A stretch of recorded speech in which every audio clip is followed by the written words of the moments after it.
ตอนนี้เราเข้ามาอยู่ใน3ห้องนอนแล้วนะตัวนี้เป็น living room เนาะเราสามารถนั่งอยู่นี่แล้วก็เบิ่งหนังอยู่นี่ตัวนี้เป็นkitchen เด้อ kitchen แล้วก็บ่นี้สามารถนั่งกินข้าวได้นั่งกินข้าวอ่า kitchen แม่นตัวนี้ตอนนี้เราเข้ามาห้องนอนที่1เนาะตัวนี้เป็นห้องนอนอ่าธรรมดาอันนี้เป็นห้องนอนที่2เนาะสามารถเช็กได้เลยเนาะความหรูหรา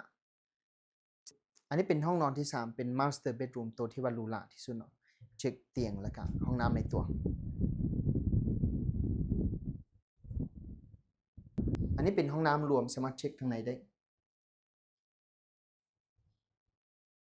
อันนี้เป็นวิวของห้องเนาะเวลาที่เราอยู่ห้องเราสามารถเห็นวิวข้างนี้เลย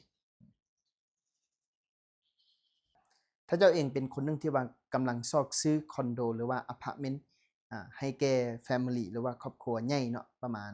3-4-5คนเนาะตัวนี้เป็น3ห้องนอนเหมาะแก่การอยู่กับครอบครัวมีลูกมีหลานบ่อยู่นำพ่อแม่ก็ดีเนาะติดต่อหา2ที่ได้ตัวนี้เป็นราคาถูกที่สุดเลย$1,200ต่อเมตรกะเรเนาะถ้าจ่าย